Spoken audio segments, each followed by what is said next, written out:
A quiet, foreign girl who couldn't even speak English properly. What Tyler Brooks and his crew didn't know was that the shy exchange student sitting alone in the cafeteria had trained her entire life for moments like this. Her hands, delicate as they appeared, had shattered countless wooden boards. Her legs, hidden beneath loose jeans, could generate enough force to break concrete. But Emma Chen wasn't here to fight. She was here to learn, to experience American culture, to make friends. She had promised her grandmother back in Seoul that she would keep her championship titles secret, that she would try to live like a normal teenager for once in her life. Sometimes the biggest mistake bullies make is assuming that silence equals weakness. Before we jump back in, tell us where you're tuning in from, and if this story touches you, make sure you're subscribed because tomorrow I've saved something extra special for you. The morning fog hung thick around Riverside High School as students filed through the main entrance, their backpacks slung carelessly over shoulders, voices mixing into the familiar symphony of teenage chatter. Located in the heart of Oakwood, a suburban town where everyone knew everyone else's business, Riverside had been the social epicenter for generations of families. The red brick building with its towering oak trees and manicured lawns looked like something straight out of a movie, complete with the invisible but very real social boundaries that divided students into their respective groups. At the top of this carefully constructed hierarchy sat Tyler Brooks, a 17-year-old senior whose athletic build and confident swagger had earned him a following that extended far beyond the football field. Standing just over 6 feet with sandy brown hair that always seemed perfectly styled, Tyler commanded attention wherever he went. His Letterman jacket, adorned with patches from 3 different sports, served as both armor and badge of authority. Tyler wasn't just popular. He was the kind of student who decided who else got to be popular, who could sit where during lunch, and who deserved respect in the hallways of Riverside High. Flanking Tyler on his daily rounds was Jake Martinez, whose quick wit and silver tongue made him the perfect complement to Tyler's more direct approach. Jake had mastered the art of verbal warfare, able to deliver cutting remarks with a smile that made teachers think he was just being friendly. At 5'9" with dark hair and an easy grin, Jake was the type who could make you feel like you belonged one moment and completely destroy your confidence the next. His role in Tyler's inner circle was crucial. He was the one who tested new victims, probing for weaknesses that Tyler could later exploit. The third member of this formidable trio was Connor Williams, though everyone at Riverside knew him simply as Tank. Standing at 6'4" with shoulders that barely fit through doorways, Tank had earned his nickname during his freshman year, when he accidentally walked through a glass door without realizing it was closed. Unlike his more talkative companions, Tank communicated primarily through his presence. His massive frame and perpetually serious expression were usually enough to end any potential conflicts before they began. Teachers had learned to keep him engaged in athletics and shop class, knowing that idle hands and Tank's size could quickly become problematic. Together, this trio had established an unwritten code of conduct that governed the social interactions at Riverside High. They controlled the best lunch tables, determined who could use the premium parking spots, and decided which events were worth attending. Their influence extended beyond mere popularity. They had created a system where their approval could make or break a student's entire high school experience. Underclassmen learned quickly to stay out of their way, while peers either sought their favor or accepted their fate as social outcasts. The morning routine was always the same. Tyler and his crew would arrive precisely 15 minutes before the first bell, giving them enough time to stake out their territory in the main courtyard and observe the daily parade of their fellow students. They had developed an almost scientific approach to identifying potential targets. The nervous freshmen clutching their schedules, the transfer students trying too hard to fit in, the kids whose parents clearly couldn't afford the latest fashion trends. It was during one of these morning observations that they first noticed Emma Chen. She had appeared seemingly overnight, a petite figure with shoulder-length black hair who moved through the hallways like she was trying to become invisible. At barely 5'4", Emma seemed to shrink even smaller whenever she encountered groups of students. Her eyes focused intently on the floor as she navigated from class to class. Her clothes, while clean and neat, lacked the brand names and trendy cuts that marked someone as socially acceptable at Riverside. She carried herself with a cautious uncertainty that immediately marked her as an outsider, someone who didn't understand the unspoken rules that governed their small suburban kingdom. What made Emma even more intriguing to Tyler's predatory instincts was the obvious language barrier that made her stumble through even simple interactions. When teachers called on her in class, she would respond in halting English, her accent thick enough to draw snickers from other students. During group projects, she often ended up working alone, not because she was unfriendly, but because communication seemed like such an obstacle. She ate lunch by herself, usually in a corner of the cafeteria where she could observe others without drawing attention to herself. Tyler had initially dismissed her as too easy a target, someone whose obvious vulnerabilities made her uninteresting. But as the days passed and Emma continued to maintain her solitary routine, never attempting to integrate with any particular group or seek protection from the various social circles, she began to represent something different. Here was someone who seemed completely unaware of the social structure that Tyler had worked so hard to establish and maintain. Preparing and narrating this story took us a lot of time, so if you are enjoying it, subscribe to our channel. It means a lot to us.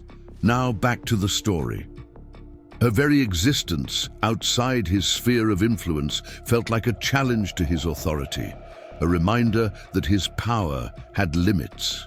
What Tyler and his crew couldn't have known was that Emma's quiet demeanor had nothing to do with fear or social awkwardness. Back in Seoul, Emma Chen was known by a very different reputation. For the past 8 years, she had dominated youth taekwondo competitions throughout South Korea, earning 3 consecutive national championships and representing her country. In international tournaments, her bedroom walls back home were covered with medals, certificates, and photographs of her standing atop podiums, but she had left all of that behind when she accepted the exchange program opportunity. The decision to come to America had been Emma's attempt to experience life as a regular teenager, something that had been impossible in Seoul, where her celebrity status in the martial arts community meant constant attention and pressure.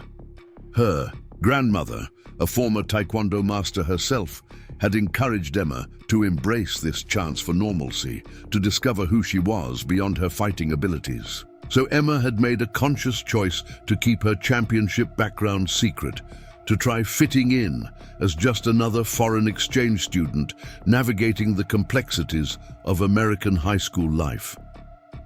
Emma's appearance during her first week at Riverside High had been carefully calculated to avoid drawing any unwanted attention. She deliberately chose clothing that would help her blend into the background.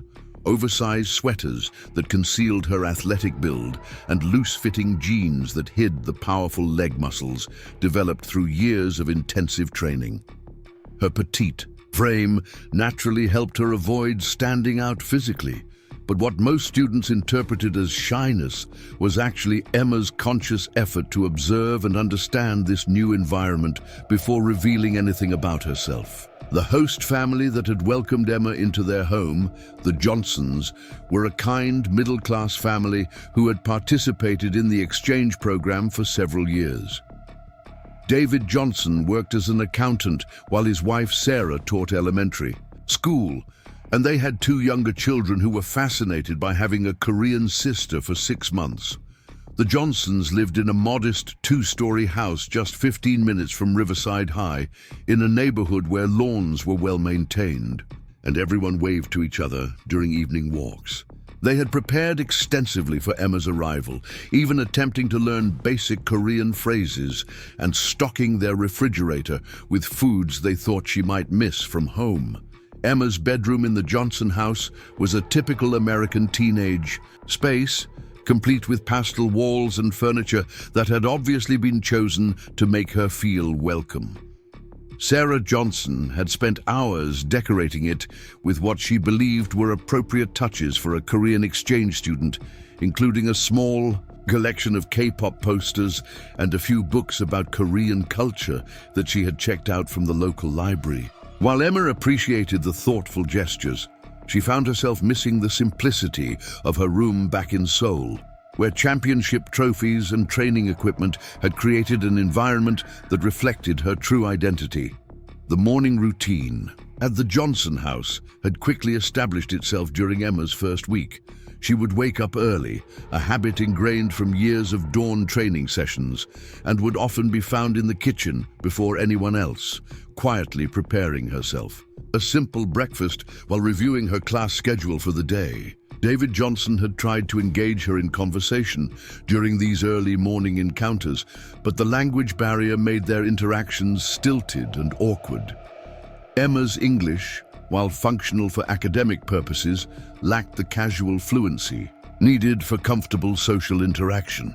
The walk to school each morning provided Emma with 20 minutes of solitude that she had come to treasure. The tree-lined streets of Oakwood were vastly different from the bustling urban landscape of Seoul, offering a peaceful transition between the safety of the Johnson house and the social minefield that awaited her at Riverside High. During these walks, Emma would practice English phrases she had learned from television shows, trying to master the casual slang that seemed so important to American teenagers. She had purchased a small notebook where she would write down new expressions she overheard, hoping to eventually sound more natural in her interactions with classmates. Emma's academic performance during her first week had been exceptional.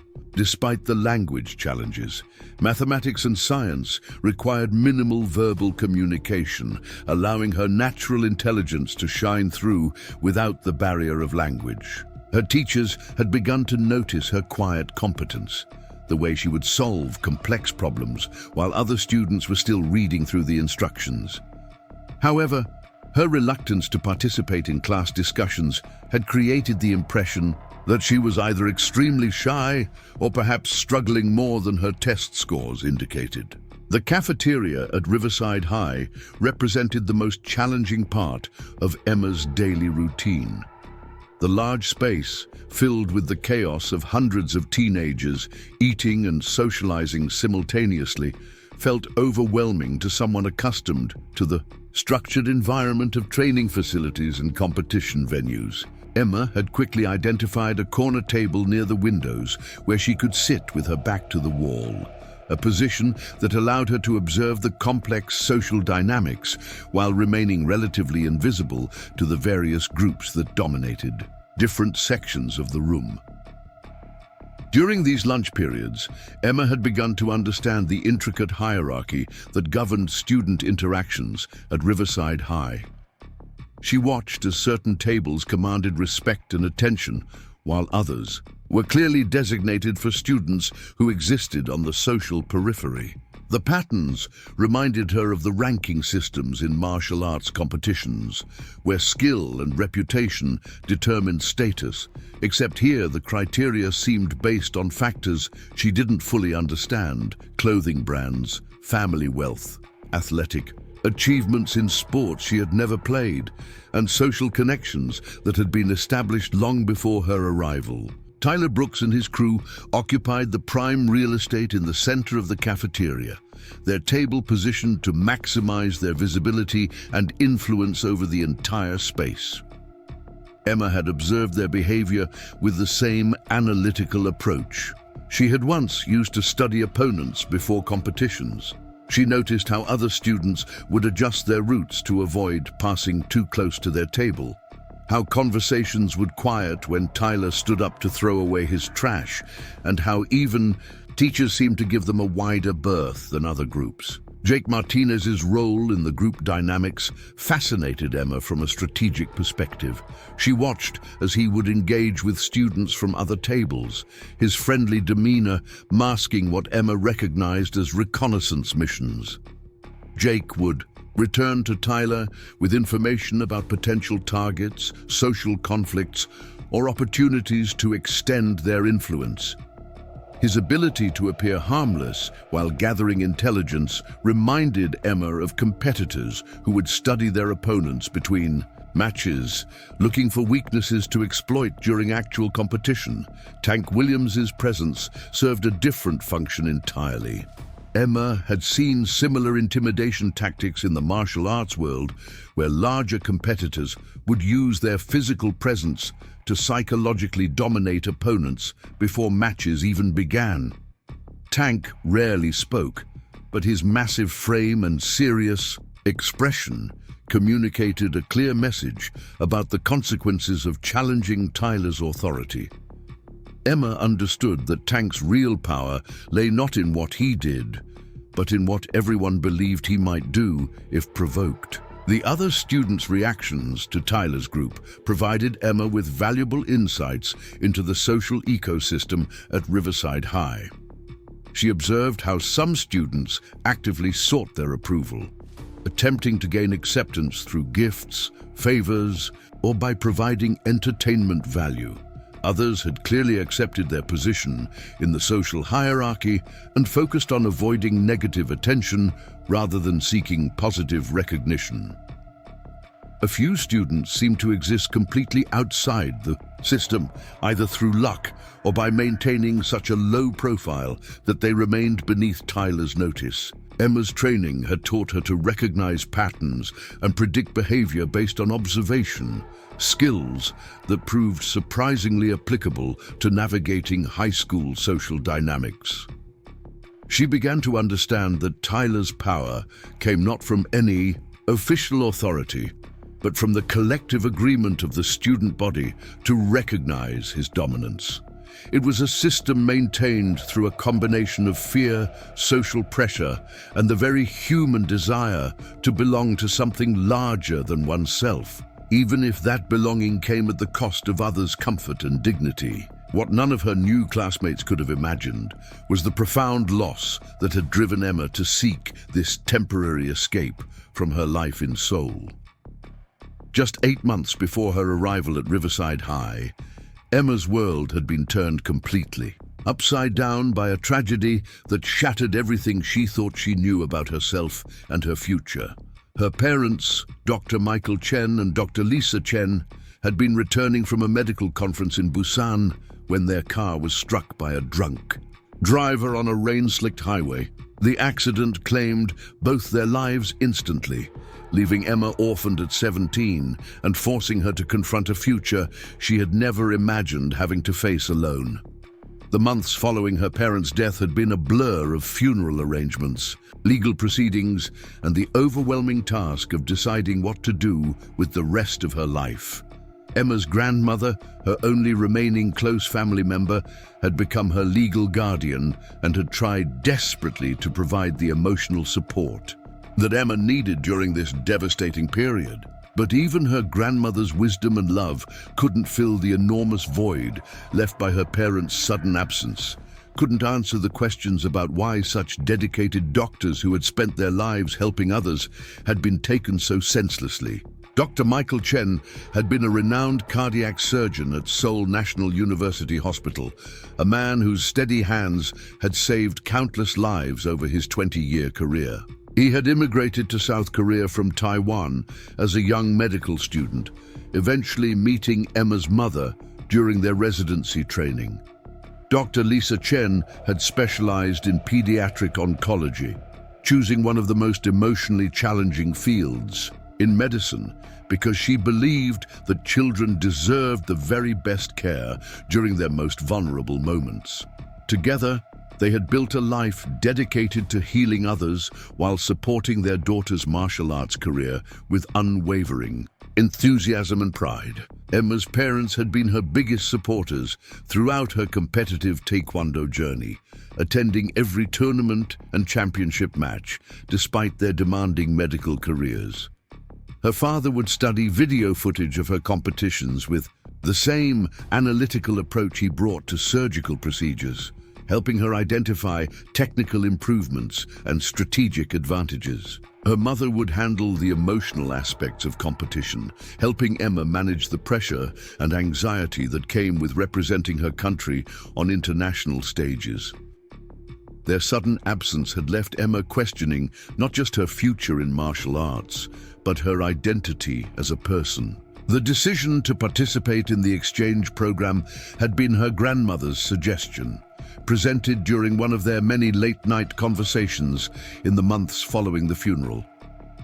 Emma had been struggling with depression and a complete loss of motivation for training, unable to find meaning in achievements that had once filled her with purpose and pride. Her grandmother, recognizing that Emma needed distance from the memories and expectations that surrounded her in Seoul, had gently proposed that perhaps experiencing life as a regular teenager in America might help her rediscover who she was.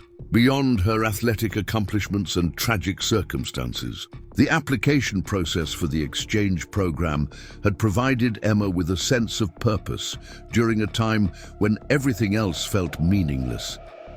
She had thrown herself into learning about American culture, improving her English language skills, and researching potential host families with the same dedication she had once brought to perfecting her martial arts techniques. The prospect of spending 6 months in a completely different environment, where nobody knew about her championships or her family's tragedy, had gradually begun to seem like exactly the kind of fresh start she desperately needed. Emma's grandmother had insisted on one condition for the exchange program participation: that Emma keep her martial arts background completely secret unless absolutely necessary for her safety. The older woman, who had been a taekwondo instructor herself before retiring, understood that Emma's competitive achievements had become so intertwined with her grief and trauma that she needed to discover whether she could exist as a person independent of her fighting abilities. This enforced anonymity was meant to be therapeutic, a chance for Emma to build relationships based on who she was rather than what she had accomplished. The financial arrangements for the exchange program had been handled through Emma's parents' life insurance policies and their substantial savings account, money that had been set aside for Emma's college education and future plans. Her grandmother had insisted that this represented exactly the kind of investment in Emma's emotional well-being that her parents would have wanted, even if they couldn't have anticipated the circumstances that made such an investment necessary. The program fees, travel expenses, and living costs for 6 months in America represented a significant sum, but one that seemed insignificant compared to the potential value of helping Emma heal from her devastating loss. The language barrier that made Emma appear vulnerable to her Riverside High classmates was actually a deliberately chosen challenge that she had embraced as part of her healing process. While her English was quite good from years of academic study, she had made a conscious decision to avoid using the more advanced vocabulary and complex sentence structures that might make her stand out as exceptionally intelligent or well-educated. This linguistic camouflage was part of her broader strategy to experience life as an ordinary teenager rather than as someone marked by either exceptional achievement or tragic circumstances. Emma's daily routine in the Johnson household had become a carefully balanced attempt to honor her commitment to normalcy while managing the grief that still overwhelmed her during quiet moments. She would wake up each morning and spend a few minutes looking at the single photograph she had brought from home, a picture of her family taken during her last championship victory, when all 3 of them were smiling and the future had seemed filled with unlimited possibilities. These morning moments of remembrance were followed by deliberate efforts to focus on the present, to engage with her temporary American life rather than dwelling on everything she had lost. The Johnsons had been briefed about Emma's recent family tragedy by the exchange program coordinators, but they had been advised to let Emma discuss her parents' death if and when she felt comfortable doing so. This had created a delicate dynamic in the household, where everyone was aware of Emma's loss, but nobody wanted to risk causing additional pain by bringing up subjects that might trigger her grief. The family had settled into a routine of including Emma in their activities without pressuring her to participate more than she felt comfortable with, treating her with a gentle kindness that she found both comforting and occasionally overwhelming. Sarah Johnson had noticed Emma's tendency to withdraw into herself during family dinners, particularly when conversations turned to future plans or family memories that highlighted the close bonds between parents and children. The elementary school teacher in Sarah recognized the signs of someone processing profound loss, but she also understood that healing couldn't be rushed or forced, that Emma needed to find her own timeline for grief, while also building new connections and experiences. This careful balance of support and space had gradually helped Emma begin to feel safe in her temporary American home. The notebook Emma carried for recording English phrases had also become a private journal where she would write letters to her parents, telling them about her experiences at Riverside High and in Oakwood. These letters, written in a mixture of Korean and English, had become her way of maintaining a connection to her parents while also documenting her journey toward independence and healing. She would describe the strange cafeteria food, the confusing social hierarchies, and her growing understanding of American teenage culture, always wondering what advice her parents would have given her about navigating these new challenges. The key inevitable collision between Emma's desire for invisibility and Tyler's need to assert dominance came on a Tuesday morning during the third week of October.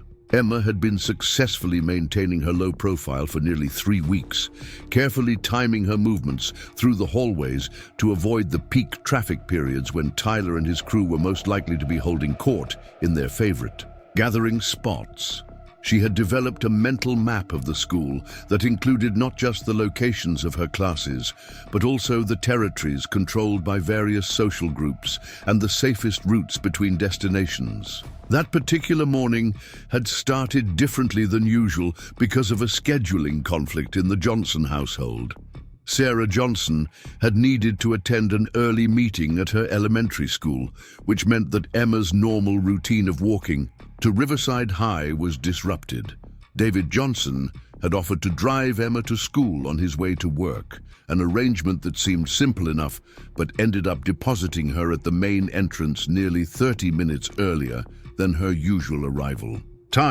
This change in timing placed Emma in the main courtyard during the exact period when Tyler's group established their daily social dominance display. Emma had hoped to simply pass through the courtyard quickly and find a quiet spot in the library, where she could spend the extra time reviewing her notes for the chemistry quiz scheduled for third period. She kept her eyes focused on the ground, using the same strategy that had served her well during previous encounters with potentially challenging social situations. Her backpack was slung over both shoulders in a way that made her appear even smaller than her actual size, and she moved with the careful, measured steps of someone trying very hard not to draw any attention to themselves.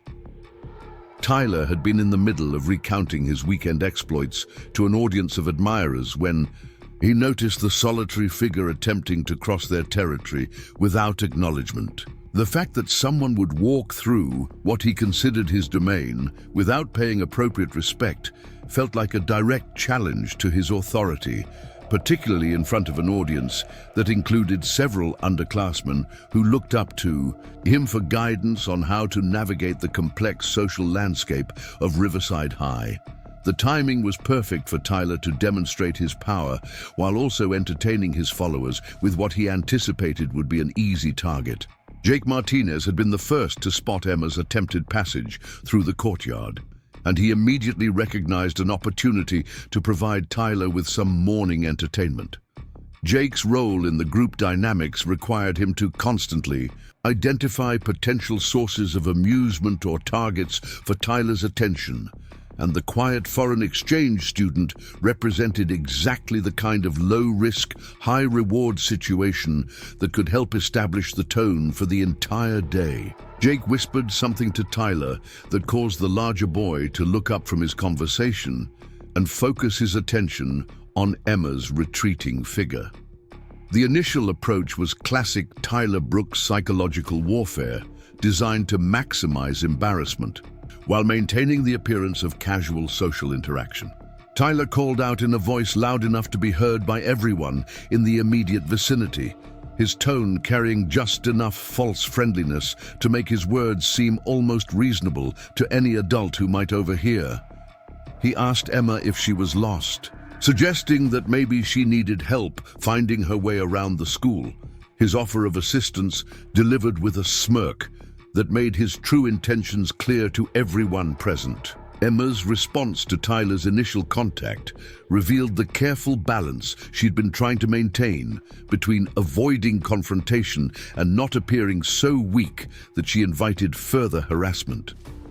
She stopped walking and turned to face Tyler, offering a polite smile and a quiet thank you, while explaining that she knew where she was going. Her accent was more pronounced than usual, partly due to nervousness and partly because she was concentrating on choosing her words carefully to avoid any misunderstandings that might escalate the situation. The sound of Emma's accented English seemed to trigger something predatory in Tyler's demeanor, as if her foreign origins confirmed his suspicions that she was an acceptable target for his attention. He stepped closer to Emma, his body language shifting from casual interest to something more aggressive and territorial. The other students in the courtyard had begun to notice the interaction, some of them moving closer to get a better view of what they sensed might develop into entertainment, others backing away from what they recognized as a potentially uncomfortable situation. Jake Martinez took his cue from Tyler's body language and moved to flank Emma from the other side, creating a subtle but effective intimidation formation that had been refined through months of practice on other victims. Jake's contribution to the harassment was typically verbal, delivered with the kind of casual cruelty that he had perfected over years of identifying and exploiting other people's insecurities. He commented on Emma's accent, asking if she had learned English from watching cartoons, his question delivered with enough humor to make some of the watching students laugh while still being clearly insulting. Tank Williams completed the formation by moving to block Emma's most obvious escape route, his massive frame creating a physical barrier that made it clear she wouldn't be allowed to simply walk away from the encounter. Tank's role rarely required him to speak, but his presence communicated the unspoken threat that resistance or attempts to flee would result in consequences that none of them wanted to test. The three boys had unconsciously arranged themselves in a formation that trapped Emma while maintaining enough distance to make their actions appear like casual conversation to any faculty members who might observe from a distance. Emma's training had included extensive instruction on situational awareness and threat assessment, skills that allowed her to immediately recognize the tactical disadvantage of her current position. She understood that Tyler's group had expertly maneuvered her into a situation where she had limited options for response, all of them potentially problematic in different ways. Fighting back would violate her commitment to keeping her martial arts background secret, but complete submission would likely encourage further harassment and establish her as a regular target for their entertainment. The watching students had begun to form a loose circle around the confrontation, their behavior following the predictable patterns that Emma had observed during her weeks of careful social analysis. Some of them were clearly enjoying the spectacle, anticipating the humiliation of someone they perceived as weak and different. Others appeared uncomfortable, but unwilling to intervene, either from fear of becoming targets themselves or from the social conditioning that made challenging. Tyler's authority seemed unthinkable within the established hierarchy of Riverside High. Tyler's escalation of the harassment followed a predictable pattern that Emma recognized from her observations of similar situations during her time at the school. He began to ask increasingly personal questions about Emma's background, her family, and her reasons for coming to America. Each inquiry designed to probe for sensitive areas that could be exploited for maximum emotional impact. When Emma's responses remained polite but minimal, Tyler interpreted her reserve as either fear or an indication that she was hiding something interesting enough to justify further investigation. The cultural differences between Korean and American social interactions created additional complications for Emma as she tried to navigate this increasingly difficult situation. Her natural inclination toward respectful behavior and conflict avoidance, values that had been reinforced throughout her upbringing, were being interpreted by Tyler and his audience as signs of weakness rather than good manners. The very qualities that made Emma a considerate and thoughtful person were being weaponized against her by someone who saw politeness as vulnerability and respect as submission. Jake Martinez had begun to focus his attention on Emma's clothing and appearance, making comments about her unfashionable choices and suggesting that maybe her family couldn't afford better options. These attacks on her economic status were particularly painful for Emma, not because they were accurate, but because they reminded her of all the discussions she had never been able to have with her parents about fitting in at American schools. Conversations that would never happen because of a drunk driver's selfish decision on a rainy highway 8 months earlier.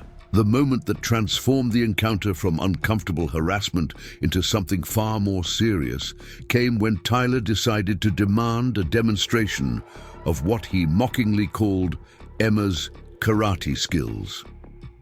His request was delivered with the kind of theatrical exaggeration that was designed to maximize the entertainment value for his audience, while simultaneously mocking what he assumed were stereotypical expectations about Asian martial arts abilities. Tyler had clearly confused Korean Taekwondo with Japanese karate, but his ignorance about cultural distinctions only made his demand more insulting to Emma, who understood the deep traditions and philosophical foundations that separated different martial arts disciplines.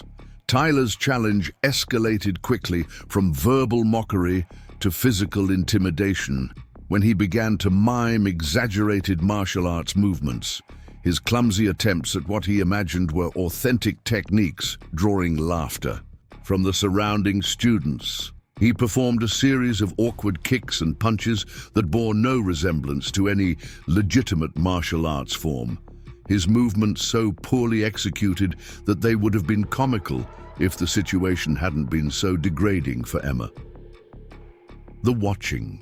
Students responded with the kind of cruel laughter that teenagers often use to distance themselves from uncomfortable situations, their amusement serving as both entertainment and a way to avoid confronting the bullying behavior they were witnessing. Emma's response to Tyler's physical mockery revealed the incredible self-control that had been developed through years of disciplined training and philosophical instruction about the responsible use of martial arts skills. Every instinct she had developed through thousands of hours of practice screamed at her to respond with the devastating techniques that could have ended the confrontation in seconds.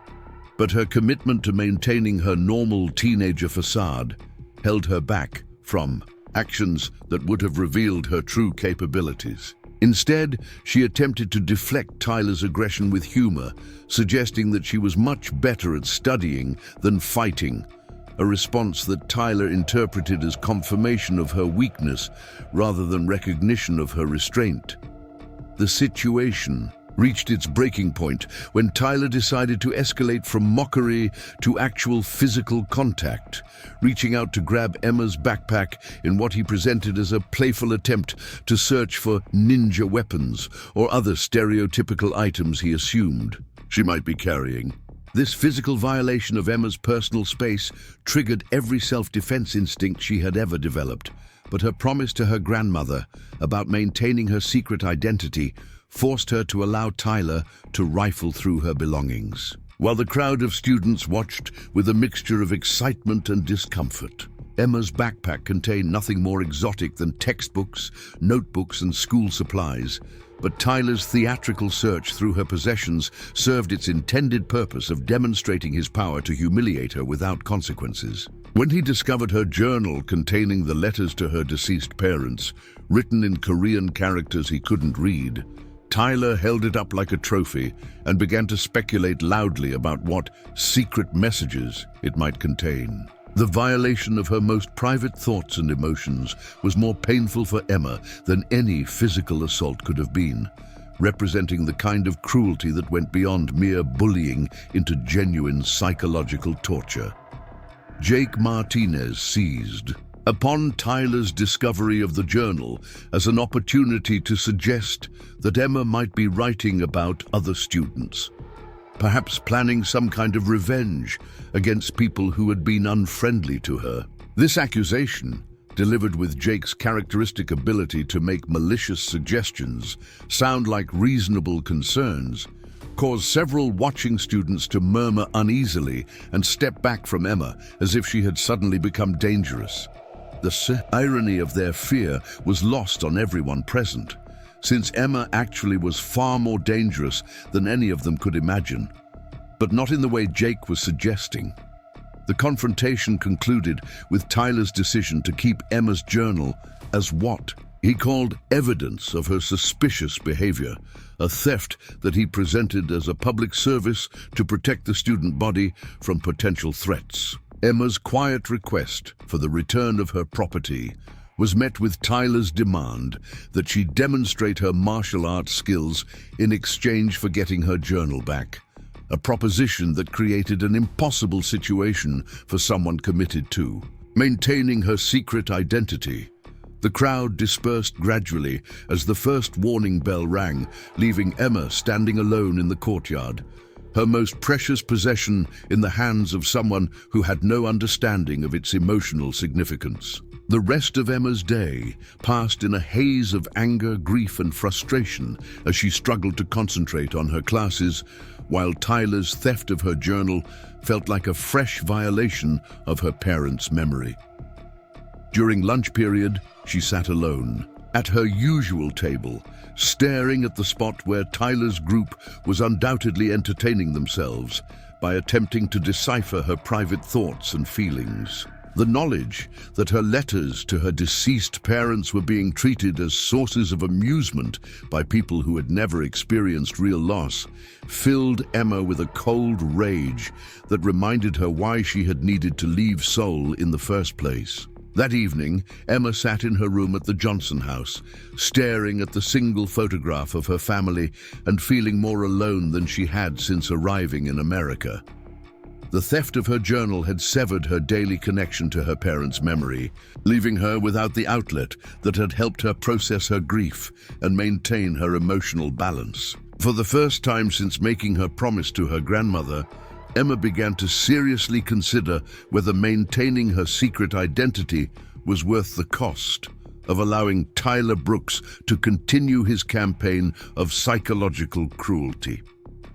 Up next, you've got two more standout stories right on your screen.